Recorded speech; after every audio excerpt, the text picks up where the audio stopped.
You're listening to the Corbett Report. CorbettReport.com. Welcome, ladies and gentlemen, welcome to another edition of the Corbett Report. I'm your host, James Corbett of CorbettReport.com, coming to you, as always, from the sunny climes of Western Japan, here on this 21st day of June, 2013. Welcome to episode 272 of the Corbett Report podcast, Solutions, Sousveillance. Now, I know I don't need to explain any of this context for the regular listeners of this program, but for those who are tuning in, and there are more tuning in every single day, and for those of you out there who may have been living under a rock the past few weeks, there is a major scandal that's currently continuing to unfold regarding the NSA and the total surveillance of all electronic communications going on in and through and around the United States and around the globe. And yes, you did hear me correctly, total government surveillance. Right now, if you are following the mainstream headlines, you will probably only have heard vague talk about metadata and the possibility that some Americans' phone calls were accidentally being recorded or scooped up in this, etc., etc. But the real scandals have been broken for years and are only starting to come to the surface now, which is that, in fact, all electronic communications, emails, faxes, telephone calls, everything is being collected and stored wholesale by the NSA, and this is gradually coming to the surface now, and the full ramifications of this are only beginning to scrape and claw their way into the mainstream consciousness. And I would generally be very skeptical about the possibility of this scandal being anything more than a controlled, limited hangout, but there are signs that there is genuine progress being made in breaking through the real story through the mainstream media, establishment media, mouthpiece media cover-up.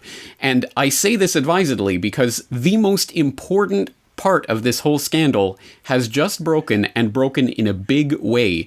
2 days ago, for those of you listening on the June 21st, 2 days ago, BoilingFrogsPost.com published a podcast interview with ex-NSA whistleblower Russell Tice, who has for years been talking about how the NSA has been tapping, for example, journalists' communications. And somehow, when the AP spying story came up recently, it all seemed like it was new. But in fact, Russell Tice and other NSA whistleblowers have been talking about this for years, and have even talked about it on mainstream outlets like MSNBC, but somehow that just all got swept into the memory hole. Well, Russell Tice just gave an explosive interview to BoilingFrogsPost.com in which he named names of who was being targeted for NSA surveillance, and he was talking about documents that he saw and he held in his own hands, authorizing the wiretap of, amongst others, then Illinois Senator, soon-to-be President Barack Obama. This is absolutely explosive. It goes to the heart of what this total government surveillance is really about, which is, for example, ultimate political power, because he who controls those wiretaps controls the politicians that are being wiretapped. This is blackmail 101. This is a bombshell story. I would generally expect it to be completely swept up and swept under the rug and covered up by the mainstream establishment media, but even they cannot ignore stories this big when we push them out in a big way. So a big thank you to everyone who has been pushing this story out there, and it is now starting to hit in a big way. It got posted on Huffington Post, it made the front page of AOL, it got to The Blaze, it's on Drudge Report, so it is now going to be a major mainstream story as piggybacking on the Snowden story, so we're getting some real information out there for the masses. And for those of you who haven't listened to that Boiling Frogs Post interview, I will put it in the show notes for today's episode so you can go and listen to it. I also conducted my own follow-up interview with Russell Tice yesterday, and that is available on Corbett Report, where I pressed Russ for more information about those wiretap orders, who the people that were being targeted, what those orders looked like, and all of that information. I tried to get as much as I possibly could into that interview, so that is now available for download from CorbettReport.com. So please get this out, and please help to push this out into the mainstream. This is the real spying story. This is the real scandal, and we are breaking through into mainstream coverage. So, once again, for those of you who are just joining this story, maybe you're in luck because you can skip over all of the false red herrings and all the limited hangouts about metadata and the like and go straight to the heart of the story, which is that the NSA is involved in total governmental surveillance of all electronic communications and that this is being used for blackmail purposes on politicians, judges, lawyers, and other high-ranking officials of the government. So this should not be surprising to regular listeners of the Corbett Report, but it is good to have this confirmed by ex-NSA whistleblowers and insiders who actually held the documents in their hands. This is extremely important information. And it does raise the question, obviously it raises the question, what can be done about this? And there are lots of people talking about different ways that you can have encrypted emails and the like, but the reality is that everything that you do is being stored by the NSA, and whether they can actually break that encryption now, or whether we have to wait for the advent of quantum computing, assuming it's not already here, secretly behind the scenes, at any rate, it's safe to say that at some point in the future, those encryptions will be broken, and the contents of those emails and other communications, if they are not available right now, will be at some point in the future. This is an extremely depressing fact, and it does raise the very good question of what can be done about this. Well, one example of a lead-in to how we can answer that question came from an interesting story that broke just on the eve, on the brink of the recent G20 conference in Belfast. The Guardian's latest leaks pertain to the UK's Government Communications Headquarters, or GCHQ, which is a British intelligence organisation similar to the NSA. The agency was apparently ordered to collect information on foreign delegates at the British-hosted G20 summit in 2009. Documents revealed to The Guardian show that GCHQ allegedly used several tactics to spy on various delegates. These include tricking delegates into using internet cafes with keylogging and email interception software installed on every computer, bypassing security of BlackBerry phones to monitor communications and specifically targeting the communications of certain delegates, including the Turkish finance minister and Russian leader Dmitry Medvedev. No good can come of his revelations. The question is, why does Snowden think it's okay to tell them the details of that espionage? I'm shocked to find that gambling is going on in here. Yes, indeed. It should probably come as no surprise, but at any rate, once again, this is more of what's being confirmed and leaked out through documents that, yes, indeed, the US and the UK, GCHQ and the NSA and their alphabet soup brethren are engaged in spying on their friends and allies in the G20, G8 conferences. Again, this should not be so surprising, but some of the tactics and methods that they go to are frankly ridiculous, kind of almost humorous if it wasn't such a serious thing that's happening, including setting up fake internet cafes so that the delegates attending these conferences will use those cafes and have all of their communications intercepted. Just ridiculous levels of spying that are happening between allies and friends, which again is not fundamentally a surprise to anyone who understands how international relations works, but of course the revelation of such spying is always a bit of egg on the face, which is one of the grand ironies of this story, because you'll notice that people like Richard Clarke, oh, your government failed you on 9/11, Richard Clarke, comes out to say that it's just disgusting that he would release this information. What's the point of releasing this information? Because the overarching narrative is that it's good, it's for your safety, it's for your security to have the government watching everything that you do and everything that their allies and friends do and everything that Congress and the president and everyone else does. But it's absolutely horrible if you want to see what they do. That's off the limits. That's ridiculous. That's beyond the pale. To even suggest that there should be transparency, that the people should be watching the government. No. Only the other way around makes sense. The government should be watching you. So this gives us an entree into today's episode and what I want to talk about, because we are all, at this point, familiar with the idea of surveillance, that there are cameras watching us, that there are NSA wiretaps and other things collecting all of the content and data that we're sending electronically every single day, that there's a spy grid that has been erected around us and hardwired into the technology itself, the backdoors of the operating systems and all of that, which we have been at some pains to detail in this program in the past, all of this has been constructed around us to make sure that the citizens know that they are being watched all the time. This is the idea of the panopticon, which again we have talked about many times on this program in the past, the idea for a perfect prison where the prisoners police themselves because they feel that they are being watched all the time. So once again, what is the solution to this? How do we counteract this? Well, in the spirit of if you can't beat them, join them, may I introduce to you the concept of sousveillance. Sousveillance is a term coined by Professor Steve Mann at the University of Toronto. Sousveillance, in contrast to surveillance, is the recording of an activity by participants in that activity. Here's an example of sousveillance. A friend of ours got into some trouble with a police officer on campus, and he was detaining him without any reason. Sousveillance helped him get out of trouble. Okay, so are you detaining this person for any reason? Pardon? Are you detaining Mr. John for any reason here? Why? Because you're not letting him go. So if you're not letting him go, can you please You are who? It doesn't matter who I am. I'm representing him. You're representing him while you're in trial? No, I'm representing him. We'll have nothing more out of you. Okay, I can keep talking if I want to. Sure. I'm just But I don't asking you a have to question. Just chill for a second. John, you can leave. Yeah, listen, he's not going to get him in trouble. Just let him talk. We have to leave. I'm sorry. Yeah, I'm sorry. I was just joking around with him. I'm sorry. Yeah, Yeah, sorry about that, man. Okay, let's go. Thank you. Hey, waste your time. It's no video. It's a waste of your time, actually. The guy's just giving him a hard time. You can see from the video that the police officer was holding my friend against his will, and surveillance got that all on camera.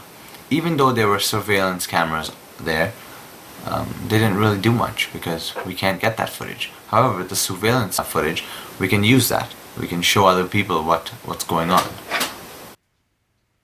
That's right, sousveillance, the recording of an activity by the participants in that activity.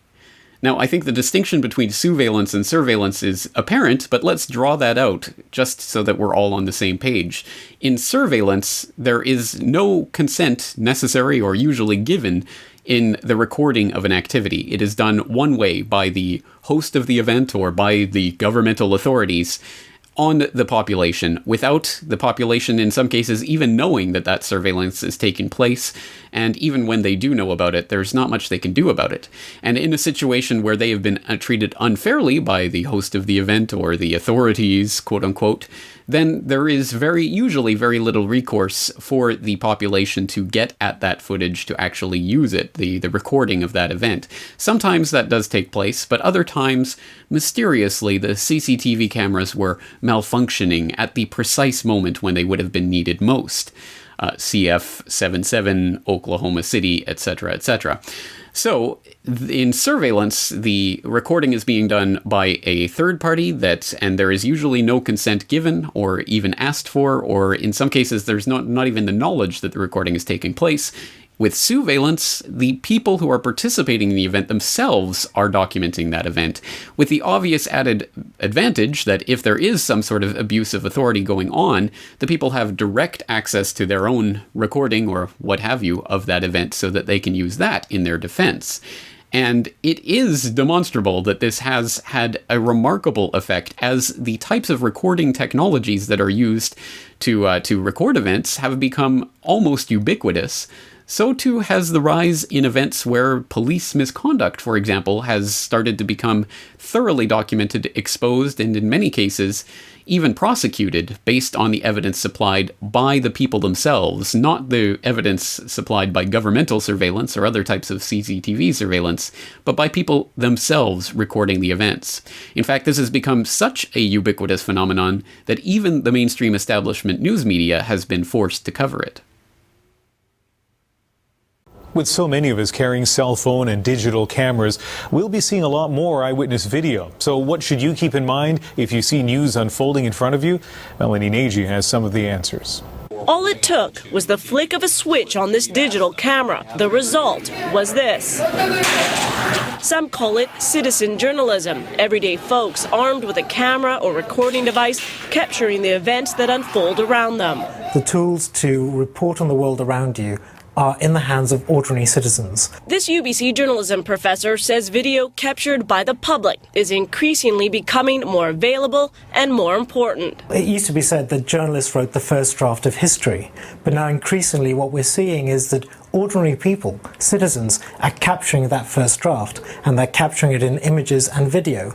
And then that video is extraordinarily powerful. Do you want to try me, young boy? You want to try me tonight, young boy?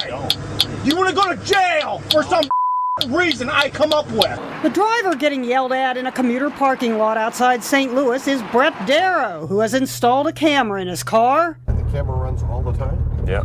Come on, boy. Come on, boy. Give me some more love. But the lip came from Sergeant James Kenline. His rant was sent by Darrow to friends and ended up all over the internet. Cop Gone Wild reads one title. The officer has been put on unpaid administrative leave. It's easy to see, and in some cases literally easy to see by going, for example, to YouTube and typing Citizens Film Police into the YouTube search engine.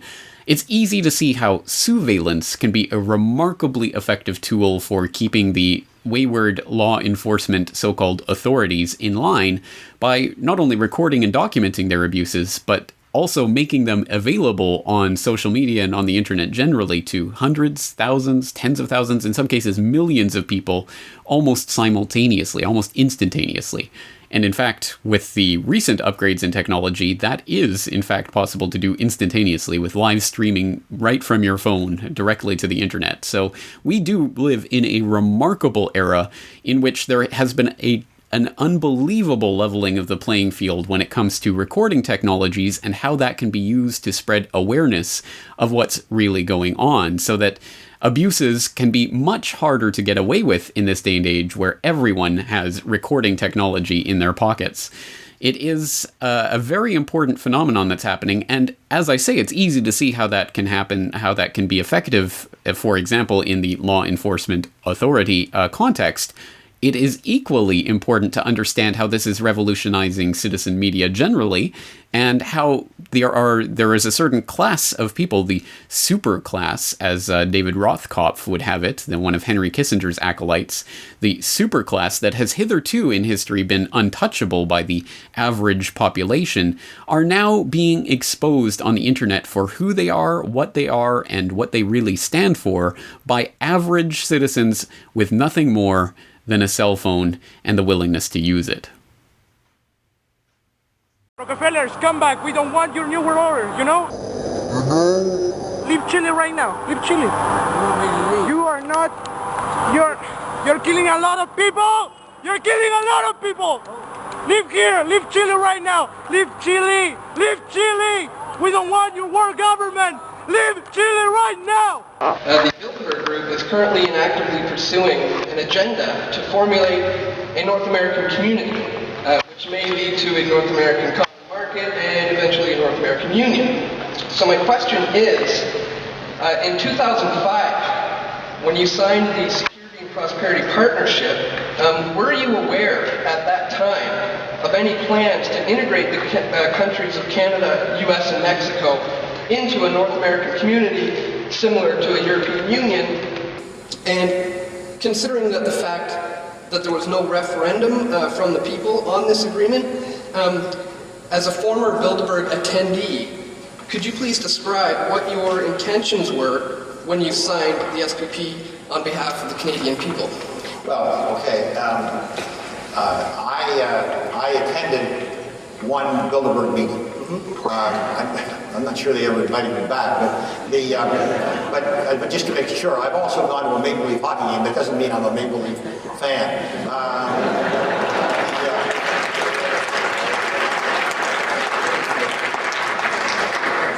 And I don't really know what Bilderberg's position on this is, but I do understand your question. I must say I'm very impressed with your group. You're very well organized. I've gone across the country, and one of you have been up on this question every time, and no, but I actually say it with congratulations. I think it's a good thing that you're doing. Hi, Mr. Kissinger. It's a pleasure. How you doing? I just wanted to know, what do you mean when you said illegal we do immediately, unconstitutional takes a little longer, the WikiLeaks document? What do you mean by that? Come on. No, I mean, it came out, WikiLeaks. Yeah, I mean, there's another stuff on it in it. Do you know the agenda of the Bilderberg? What? What are you doing this for? I'm here covering this event. Just wanted to talk to you. We are change. And we want to know maybe what the agenda of the Bilderberg Group meeting is going to be in a couple days. Do you know? Get lost, please. How does it feel winning the Freedom Award when you're wanted as a mass murderer and wanted in many countries and butchered millions of people? How does it feel?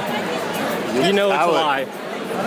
You self-serving coward, get lost. I'm not a coward. You know this Freedom Award's a lie, and you're wanted for mass murder in different countries.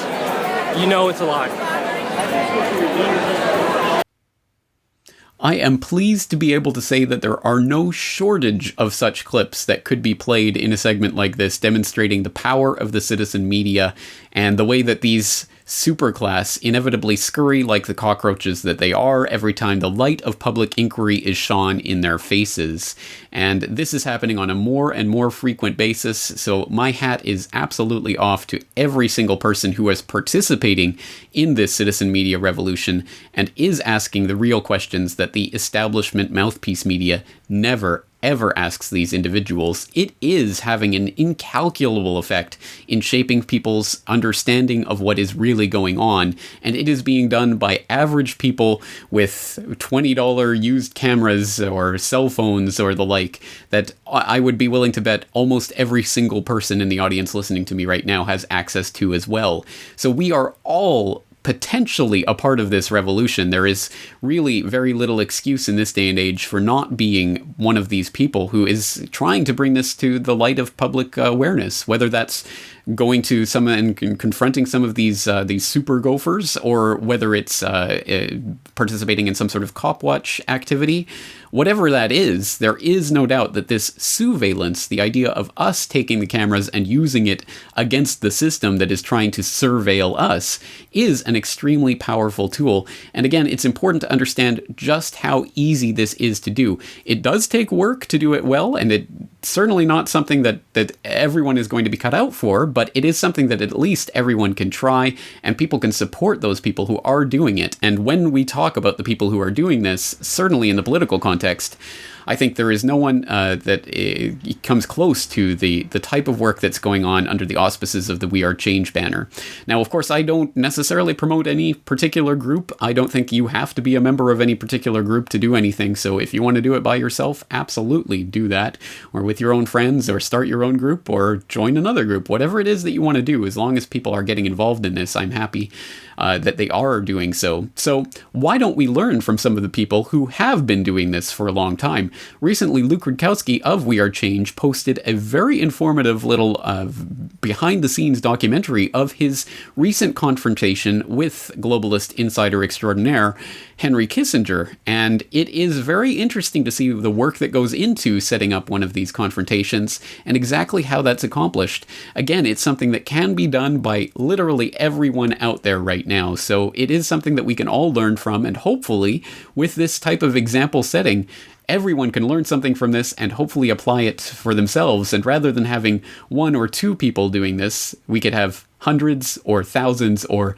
tens of thousands of people becoming the real media, asking the real questions to these real insiders. This is Luke Rudkowski of WeAreChange.org, and many times I get asked the question, how is it possible that you're able to get so close to celebrities and all these powerful politicians? Well, the answer is very simple. It's a lot of hard work, determination, and persistence. To give you an example of what we do, I'm going to show you my recent confrontation with Henry Kissinger.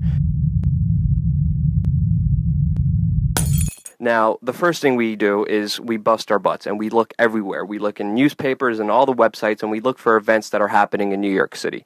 And once we found this event, we knew we had to be there. So the second thing we do is pretty much contact the public relations people of the Intrepid. The people who are hosting this event, we contact them. We call them, we email them, and you just pretty much say, I'm blank from blank and blank news agency, and we want to cover your event. It may take some persuasion like it did in this time.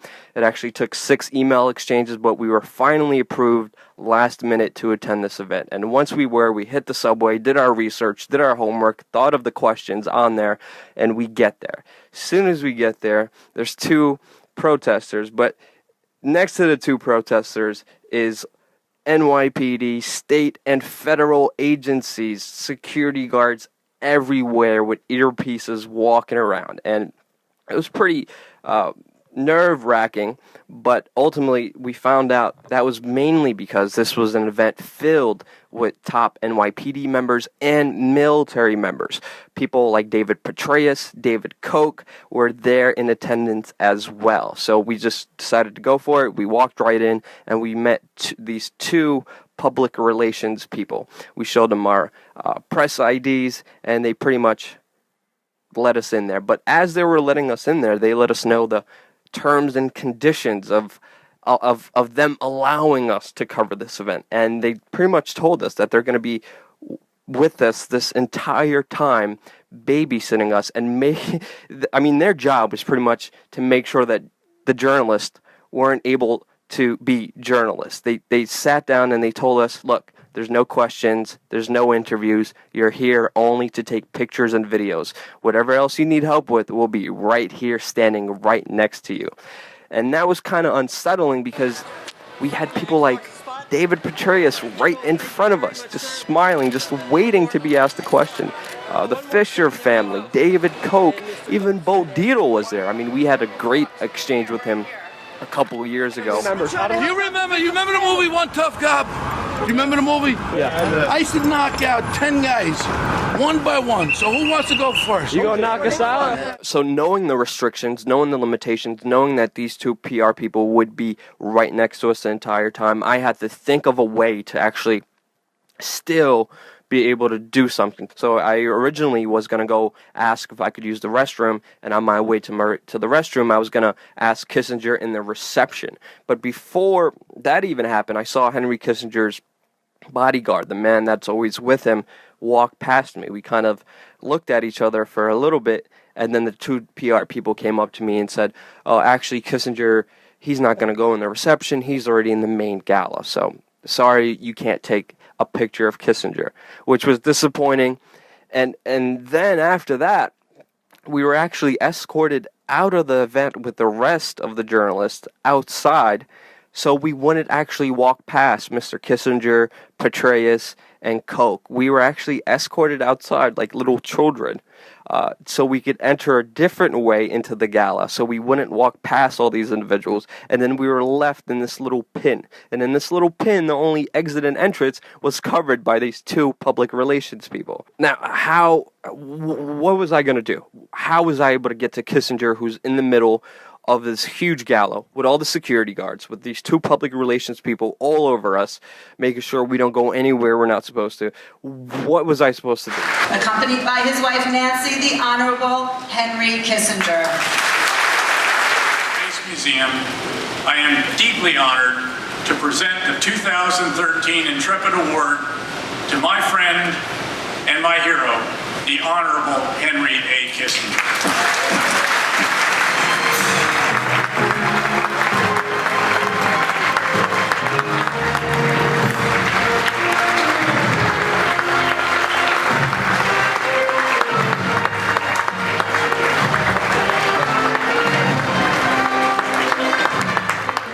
I just felt pissed off because I just wasted 5 hours. I was there for a very long time, just waiting there patiently to do something.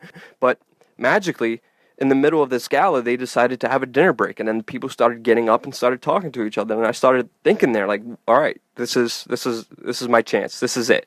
So I told the 2 PR people, I'm going to the bathroom. I went to the bathroom, and I was nervous. I was extremely scared. I mean, this is Henry Kissinger. This is a man that's still very powerful and influential and still even advises the NSA currently today. And I just took 2 big deep breaths and I just decided just to go for it. And there you see me walking across the gala, I was definitely not well dressed for this event. I definitely recommend putting on a suit so you don't stick out like a sore thumb like you see me here. And I walked past David Petraeus, I walked past David Koch, and there was Henry Kissinger. He had food on his shirt too. And I just decided to take a deep breath, and I decided just to go for it. Hi, Mr. Kissinger. It was a huge relief. No one noticed it. The security guards didn't notice it. The two PR people don't notice it. And I went back into my little press freedom box, and I felt ecstatic. I felt a huge release, and I felt really happy being able to do this. Once again, that's Luke Rakowski of We Are Change at wearechange.org, and as always, the link to that video, as well as all of the other documents and videos we cite today, will be available in the show notes at corbettreport.com.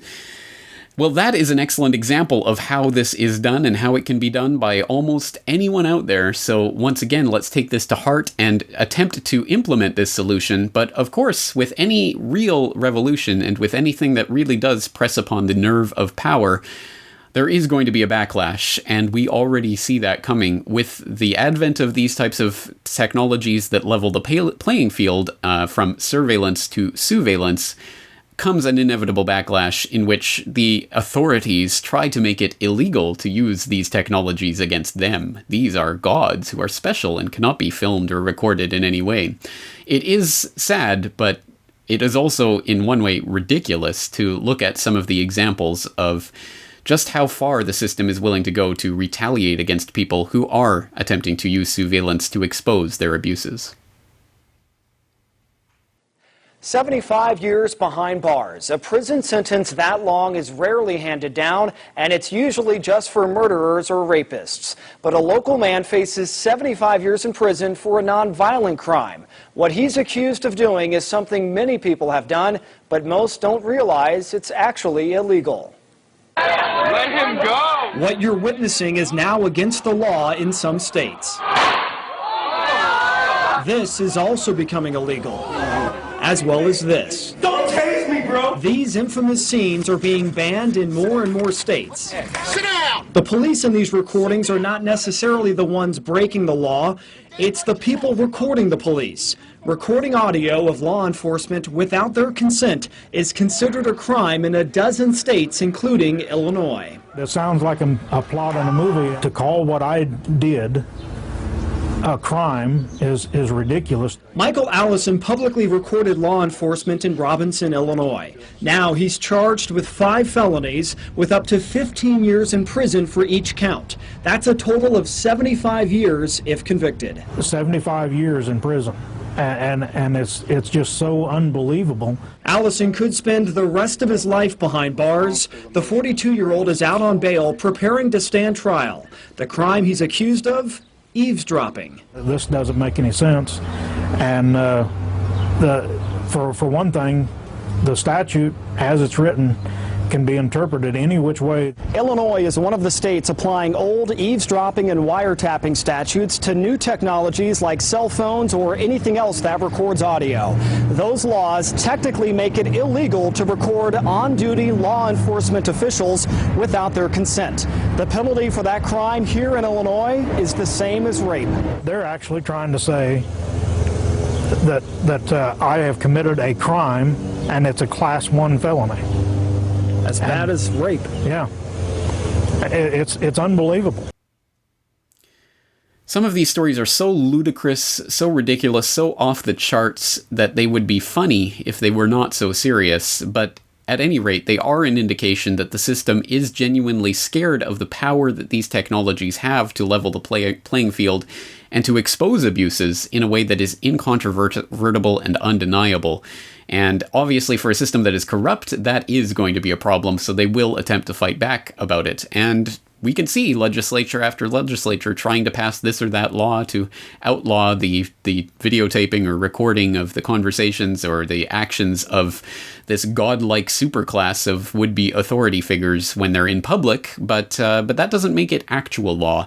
And if it runs up against a little something called, for example, in the United States context, the First Amendment of the Constitution, then there might be a problem there when this is actually challenged in the courts. And there have been successes time and time again by people who have stood up to these types of rulings, and there have been a lot of successes. And one example of that I'd like to document here is something that we first introduced to you on the Eye Opener Report, the Boiling Frogs Post Eye Opener Report, back in January of last year, when we had an episode on solutions and answers to the encroaching police state, and we highlighted the story of Carlos Miller.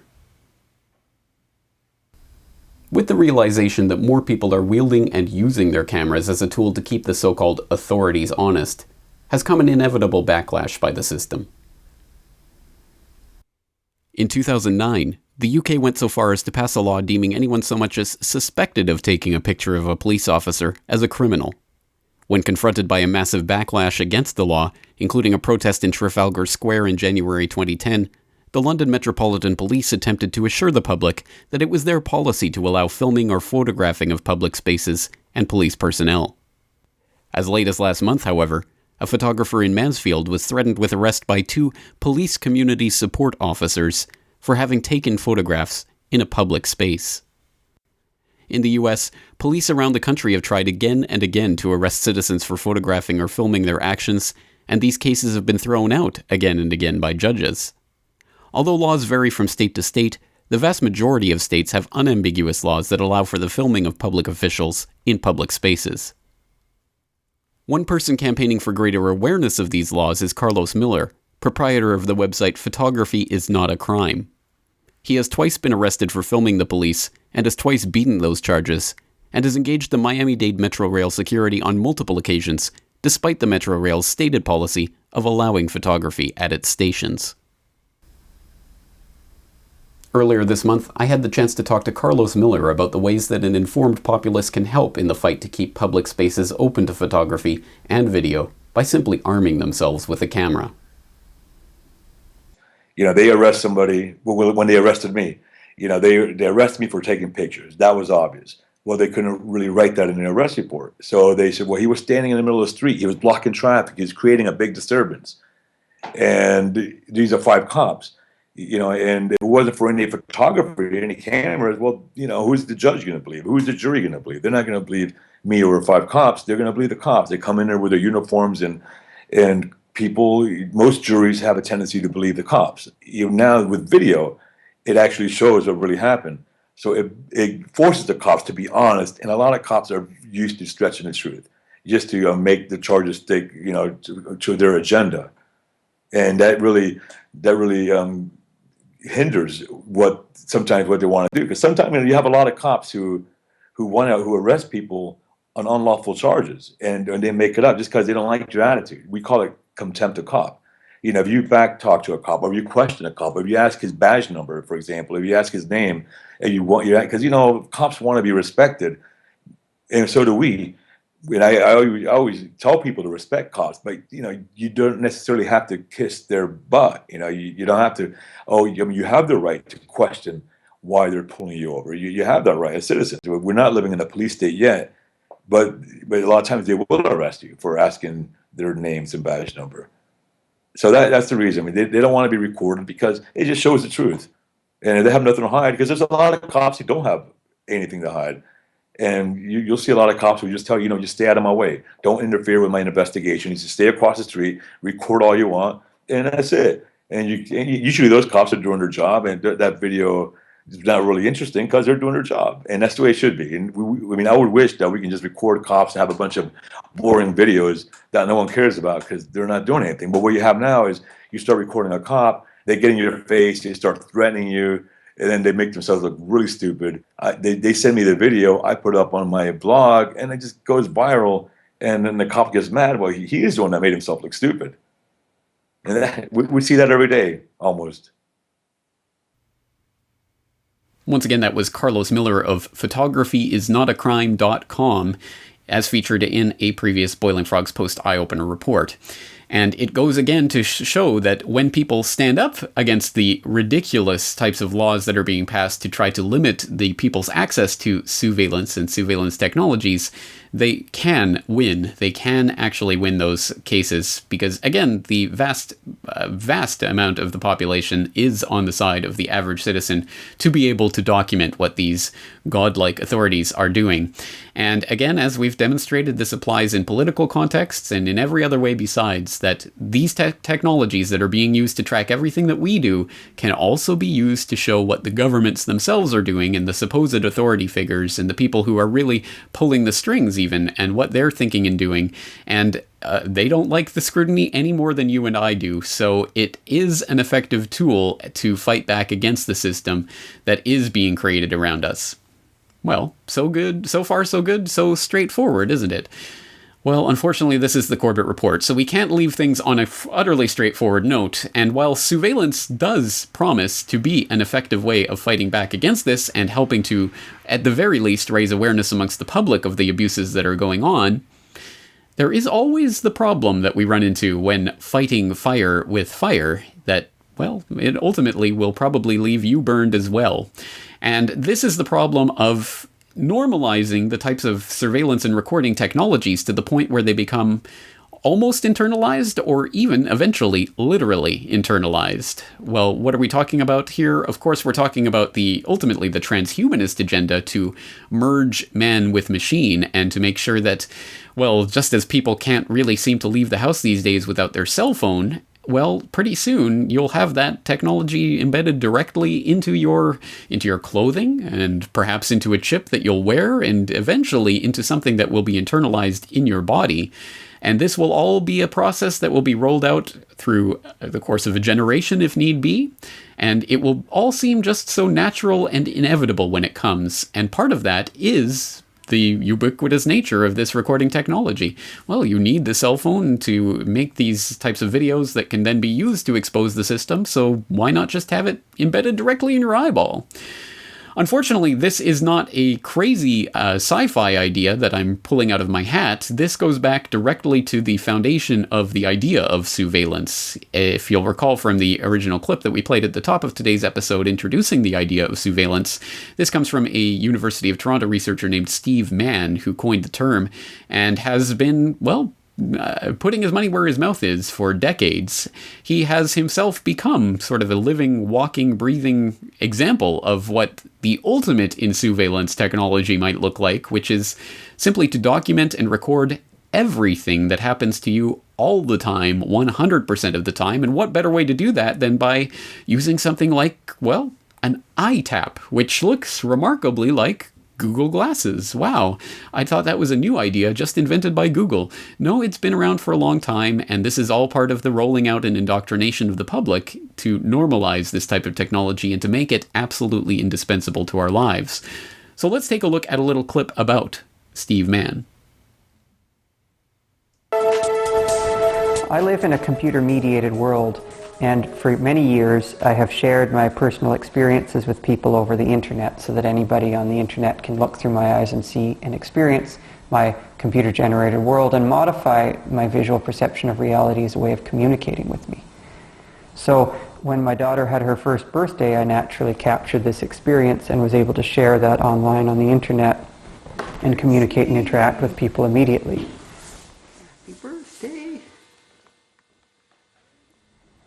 Capturing and sharing everyday experiences. Computers were traditionally once about calculations. In the old days, you know, you had computers that were designed for adding up numbers and doing calculations and so on.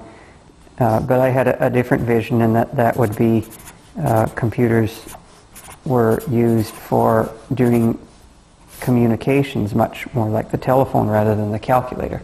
And so I envisioned that we would have a new world in which computers were bringing people together. The history of wearable computers. Professor Mann first invented wearable computing in the 1970s, building the first wearable computers for computer-aided photography. It was in the 1980s that Professor Mann's wearable computers began a cyber fashion movement in Toronto.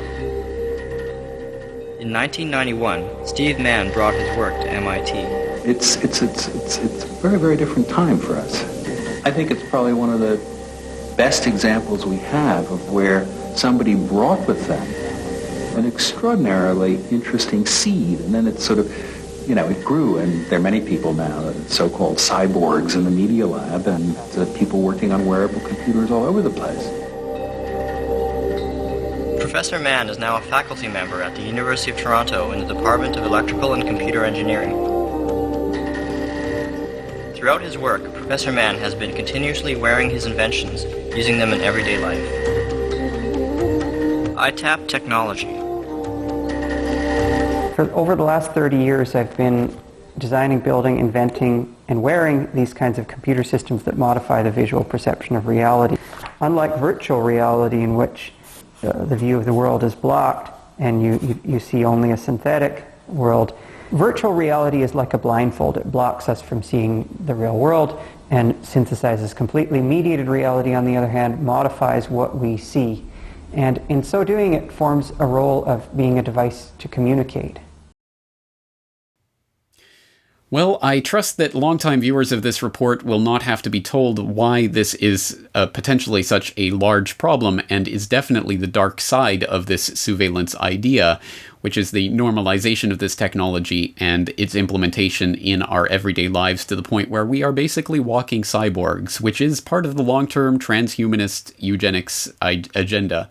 For those of you out there who are still new to this idea of transhumanism, I would just suggest you type the word transhumanism or transhumanist into the CorbettReport.com search bar and see some of my previous work on this subject to understand the true implications of this and where it's going. So there is a dark side to this, and I guess if we were going to conclude something from today, we might want to look back again at that metaphor of the panopticon, the Jeremy Bentham 18th century idea of the perfect prison, whereby the prisoners feel like they're being watched all the time and thus start to modify their behavior accordingly.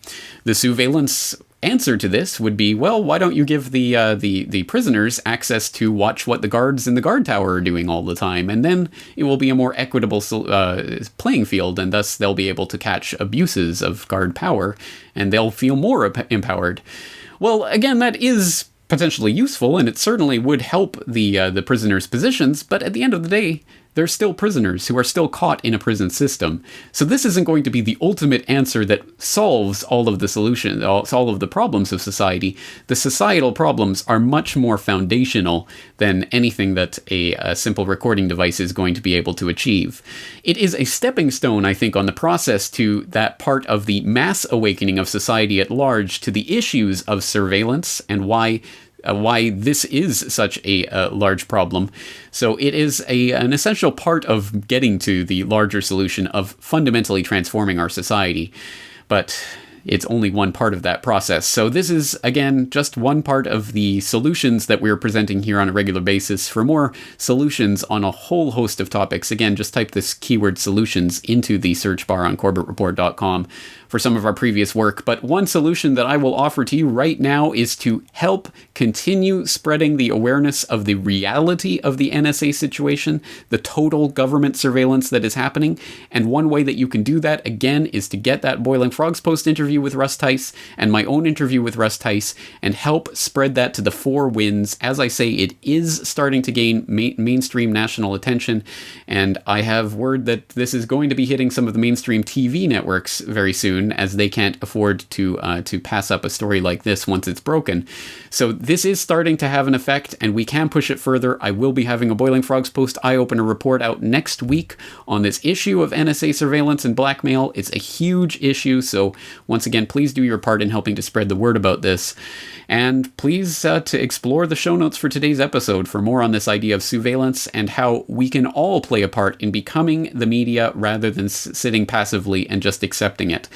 This is part of the empowerment of society to understand that we are the answer, we are the solution, and it will come from us. The revolution may not be televised, but it may appear on the internet. So, at any rate, we're going to leave things there for today, but as always, this is James Corbett of CorbettReport.com. Looking forward to talking to you again very soon. I turned my camera on.